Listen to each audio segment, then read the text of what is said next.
Hai teman viewers, sebagai informasi, konflik antara Israel dan Palestina ini sudah terjadi sejak tanggal 2 November tahun 1917 atau selama 106 tahun. Seperti yang sudah dijelaskan sebelumnya, konflik berawal dari adanya kelompok Zionis yang ingin membentuk sebuah negara sendiri namun ditentang oleh beberapa negara. Akhirnya, perang antara dua kelompok ini menjadi pecah hingga saat ini. Perang Palestina-Israel menjadi perhatian utama umat Muslim di berbagai belahan dunia. Pasalnya, perang kedua negara ini ternyata sudah tertulis di dalam hadis Nabi Muhammad SAW dan Al-Quran. Terlebih lagi, para ulama juga mempercayai bahwa Masjid Al-Aqsa dan daerah di sekitarnya merupakan negara yang diberkahi, sehingga Allah SWT mengutus sejumlah rasulnya untuk berdakwah dan menetap di negara itu. Bagi yang baru mengikuti konflik kedua negara ini, berikut 5 fakta tentang berdirinya Palestina yang harus diketahui. 1. Asal mula nama Palestina. Banyak para ahli yang mempercayai bahwa nama Palestina berasal dari kata Filistia, yang berarti orang Filistin yang menduduki wilayah itu pada abad ke-12 SM. 2. Israel membentuk negara sendiri. Kurang dari 1 tahun dari perencanaan pemisahan negara yang diusulkan oleh PBB, Inggris mulai menarik diri dari Palestina dan Israel mendeklarasikan dirinya sebagai negara merdeka.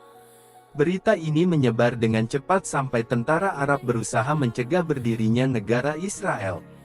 Dampak dari peristiwa ini menimbulkan Perang Arab-Israel pada 1948 yang melibatkan 5 negara Arab, Yordania, Irak, Suriah, Mesir, dan Lebanon.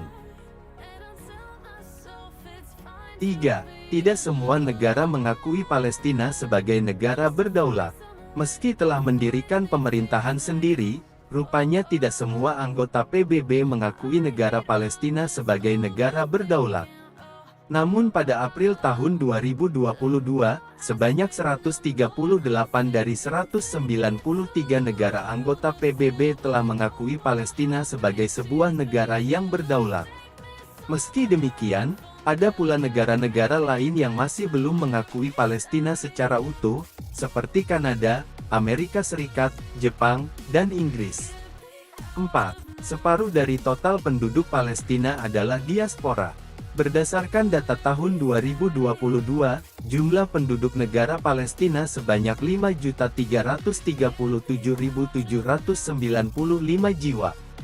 Secara global, jumlah warga negara Palestina mencapai 10 juta jiwa, yang berarti sekitar setengahnya masih tinggal di wilayah tersebut. Fakta mengejutkannya, ternyata dari 5 juta jiwa yang tinggal di Palestina merupakan diaspora Palestina, yang berarti tidak memiliki kewarganegaraan di negara manapun. 5. Palestina memiliki 3 situs UNESCO. Fakta tentang Palestina yang terakhir, ternyata negara ini memiliki 3 situs yang masuk dalam daftar warisan dunia UNESCO dan masih ada 14 situs lainnya yang masuk dalam daftar sementara. Salah satu situs yang terdaftar itu adalah Gereja Kelahiran Yesus Bethlehem, Masjid Al-Ibrahimi, dan Palestine, Land of Olives and Vines, Cultural Landscape of Southern Jerusalem, Batir. Itulah 5 fakta tentang negara Palestina. Jangan lupa like, komen, dan subscribe ya guys. Terima kasih.